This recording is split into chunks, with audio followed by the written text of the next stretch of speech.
Caitlin Clark appears to be hunted every game. She deals with physicality that no other player in the league is dealing with. The referees literally turned their back. Many WNBA fans are calling out the referee problem. The WNBA not stepping in to protect their cash cow, their only draw, their only star. Is the WNBA sabotaging its own future by failing to protect its brightest star? Caitlin Clark stormed into the league as a once-in-a-generation talent, a rookie who didn't just play basketball, she redefined it. Caitlin Clark will be sidelined for at least 2 weeks. Footage has emerged how Caitlin Clark got hurt with a quad injury. She will be out for 2 weeks minimum following a quad strain. Caitlin Clark is the driving force behind the interest in the Fever and the interest in the WNBA. Elines head coach Stephanie White, she was complaining about her team not getting a whistle, not being respected. Drawing millions of eyes to a league that's long struggled for attention. But just weeks into her second season in 2025, she's sidelined with a quad injury, and fans aren't just upset, they're furious, pointing fingers at the one glaring issue the WNBA can't seem to fix, the referees. Rookie Caitlin Clark was subject to several intentional fouls. After every single game, WNBA players, fans, coaches are all complaining about the referees. If this injury does anything, it should be a wake-up call. All this newfound attention on the league can disappear overnight. Caitlin Clark out at least 2 weeks waited, but can the WNBA maintain without her? From blatant missed calls to unchecked physicality, Clark's been caught in a whirlwind of controversy that's sparking heated debates across X, sports shows, and living rooms everywhere. Social media is buzzing with fans chanting, "Protect CC," while analysts dissect every ignored foul. The league promised Clark would revolutionize women's basketball, hyping her as the face of a new era. Caitlin Clark and Sophie Cunningham going to the officials and trying to, ask for an explanation of what had just occurred. That official completely stonewalled him. The Caitlin Clark disrespect. And what I mean by that is you've got somebody who is obviously the most popular player in basketball. This is a WNBA problem. And as more and more eyeballs are watching this league, it becomes growingly an issue. Yet, instead of rolling out the red carpet, they've left her to face a gauntlet of elbows, shoves, and no calls that feel anything but accidental. What's really going on behind the scenes? Is this just bad officiating, or is something deeper at play? Why is the WNBA's golden ticket taking hit after hit while the refs look the other way? This isn't just about one player. It's about a league at a crossroads, risking its newfound spotlight by failing to shield the star who brought it. Caitlin Clark, somebody who was responsible for 26.5 of all WNBA economic activity last season. The referees just exposed her hand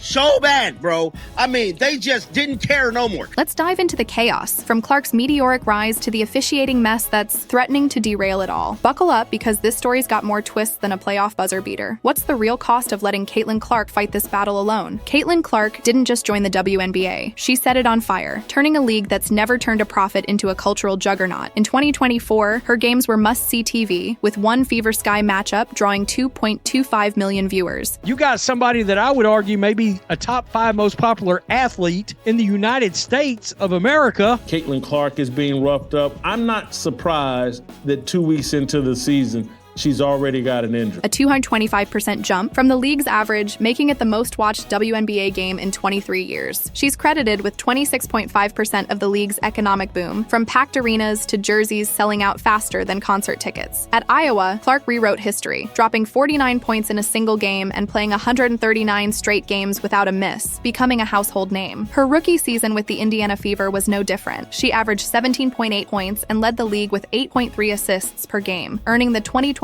Rookie of the Year award. 2024 was a year of unprecedented growth in viewership in the WNBA, a substantial amount of which can be attributed to Caitlin Clark. Fans flocked to see her, boosting attendance by double digits. X posts exploded with praise, calling her the savior women's basketball needed. But that spotlight came with a price nobody warned her about. The WNBA, desperate for relevance, leaned into Clark's star power, marketing her as the face of a new era. Yet the same league that cashed in on her fame left her exposed on the court, facing physicality that feels more like a vendetta than a game plan. I also don't want us to personally attack some of these referees. I think they're doing their job if they are hiring referees who basically didn't have any experience. Her dynamic, fast-paced style clashed with a league rooted in gritty, old-school play, and the tension was palpable from her first tip-off. Clark's not just a player, she's a movement, but the WNBA's failure to protect her is threatening to dim that spark. How did a star who brought millions to the league end up fighting for fairness on her own? From the moment Catlin Clark stepped onto a WNBA court, it was clear she wasn't just facing opponents, she was running a gauntlet. Defenders didn't just guard her, they body-checked her like it was a UFC octagon, not a basketball floor. Full court pressure, off-ball shoves, and hits that looked more like rugby tackles than basketball plays became her reality. In her 2024 rookie season, Clark racked up 5 flagrant fouls against her, more than any other player in the league. X-posts lit up with fans screaming, "She's getting mauled out there," and "Where are the refs?" Referees not listening to them. They're not listening to the coaches, they're not listening to the players, they're not listening to the fans, they're listening to their stakeholders. Clark, ever the competitor, never backed down, gritting her teeth through the punishment and still dropping dimes. But the physical toll was undeniable. Incidents like Kennedy Carter's hip check in June 2024 and Angel Reese's swipe to her head in May 2025 left fans and analysts stunned, with clips going viral across social media. "This isn't defense, it's assault," one ex-user posted, echoing thousands. Clark's teammate Kelsey Mitchell subtly hinted at the toll. If you're enjoying this breakdown and want more raw, unfiltered WNBA moments,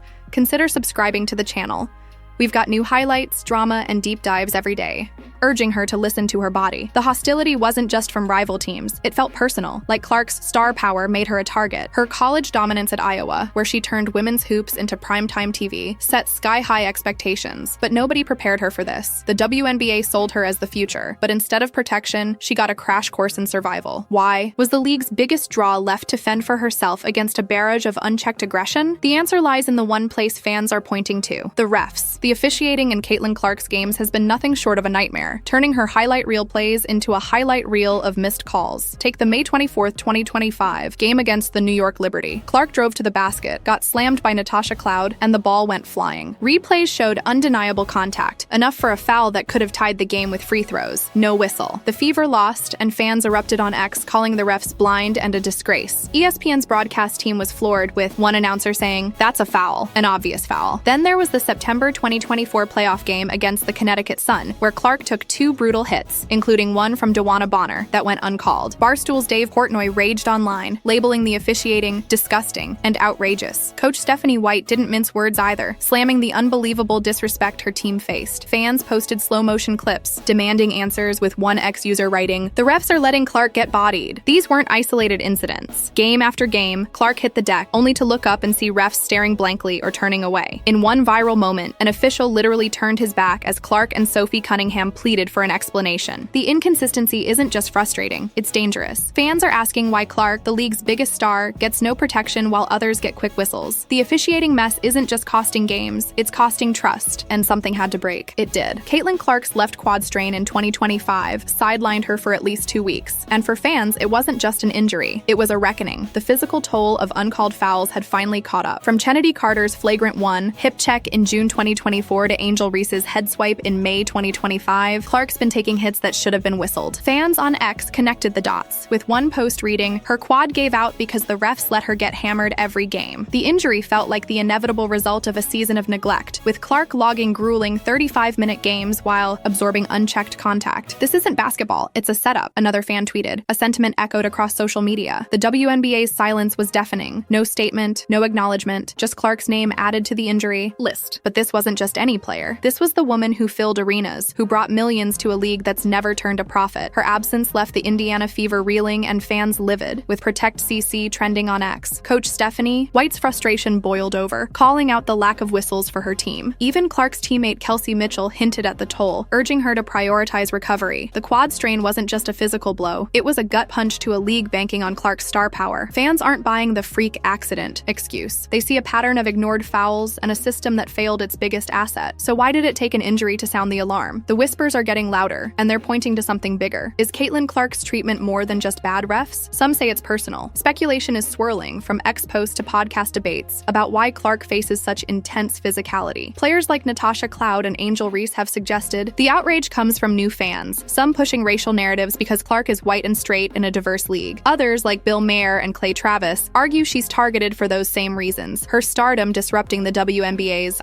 established order. Then there's the theory that Clark's fast-paced, high-scoring style clashes with the league's gritty physical identity, and the refs are letting her take the heat to keep things status quo. These are just whispers, no hard proof, but they're fueling heated conversations online. One X-post claimed, the WNBA wants Clark to shine, but not too bright. Another said, her style's too flashy for the old guard. Clark's never asked for special treatment, just fairness, yet she's caught in a firestorm of speculation. Her 185-game streak between Iowa and the Fever, 139 without a miss at Iowa, shows her toughness, but even she can't outrun the punishment. The controversy is not just about fouls, it's about a league struggling to embrace a star who's rewriting its rules. Fans and analysts are digging deeper, questioning if the officiating is a symptom of a bigger agenda. Is Clark being punished for shining too brightly, or is this just a league stuck in its ways? Whatever the truth, the speculation's only growing, and it's putting the WNBA under a microscope. The WNBA's officiating system is a house of cards, and Caitlin Clark's caught in the collapse. Some refs are barely qualified, pulled from high school courts with no college or G League experience to prepare them for pro-level games. It shows bad calls, no calls, and inconsistency are rampant. Worse, a competition committee of coaches, GMs, and stakeholders dictates how physical games should be, prioritizing a rough style over fairness. Clark's dynamic run-and-gun play doesn't fit that mold, and she's paying the price. In one game, Coach Stephanie White couldn't challenge a blatant foul on Clark because of an obscure rule requiring a full timeout, not a reset. It's egregious, she fumed, echoing Brittany Griner, who paused a live interview to rip the refs. X-posts have called it a rigged system, with fans sharing clips of refs turning away as Clark hits the floor. One viral moment showed an official stonewalling Clark and Sophie Cunningham mid-game. League insiders confirm refs are guided by stakeholders, not just the rulebook, creating a bias that leaves Clark vulnerable. The WNBA's hired 2 new referee trainers at $140K a year, but fans say it's too little, too late. This isn't just about missed calls. It's about a system that seems to penalize Clark for being too good. Why does the league's biggest draw face the least protection? The answer's in the power structure, and it's shaking the trust of fans, players, and coaches alike. If this doesn't change, the WNBA's risking more than games, it's risking its future. Caitlin Clark's absence could be the WNBA's wake-up call, or its undoing. Her quad injury isn't just a blow to the Indiana Fever, it's a threat to a league that's finally tasting success. Clark's games drive record ratings in pack arenas, with 2024 viewership spiking thanks to her star power. Without her, the Fever's playoff chances dwindle, and the WNBA's newfound buzz could fade fast. Fans are already mobilizing, with Protect CC trending on X and talks of lawsuits gaining traction. Media outlets are digging into the officiating mess, and the pressure's mounting. The league's response? A couple of new ref hires and a shrug, dismissing the outrage as new fans misunderstanding the game's physicality. But that excuse doesn't hold up. Clark's not the only one calling out the refs. Coaches like Stephanie White and players like Brittany Griner are fed up, with White slamming the disrespect and Griner blasting officials on live TV. The WNBA's banking on Clark's draw but failing to protect her, and the stakes couldn't be higher. Lose her, and you lose the fans, the ratings, the revenue, everything she's brought to a league that's never had it this good. X-posts are blunt. No Clark, no WNBA boom. The officiating crisis isn't just about fairness, it's about survival. If the league doesn't act, it risks squandering a golden opportunity. Will the WNBA finally step up to shield its star, or will it let a broken system dim its brightest light? The clock's ticking, and the fans are watching every move. Caitlin Clark came to the WNBA as a spark, igniting a fire that filled arenas and broke viewership records. She didn't just play, she changed the game, bringing millions of new eyes to a league desperate for a breakout moment. But instead of protecting their golden goose, the WNBA left her exposed, caught in a storm of unchecked fouls, biased refs, and a system that seems to resent her shine. From the Liberty no call to the Suns playoff hits, Clark's been battered while the whistles stay silent. Her quad injury, 2 weeks out minimum, isn't just a setback, it's a warning. Fans on X are chanting Protect CC, and they're not alone. Coaches, players, and analysts are demanding accountability. The WNBA's officiating, run by underqualified refs and a shadowy committee, is a mess, and Clark's paying the price. The league's finally feeling the heat, but will it act? The stakes are massive. Lose Clark's spark, and the WNBA's newfound buzz could vanish overnight. This isn't just about one player, it's about a league at a turning point. Will the WNBA fix its broken system and protect the star who's carrying its future, or will it let her and its momentum slip away? The fans are watching, the media's digging, and the truth's out there. What do you think? Can the WNBA save its golden era, or is it already too late? Drop Protect CC in the comments to show your support, and let's keep this conversation going. What's next for Caitlin Clark and the league she's transformed?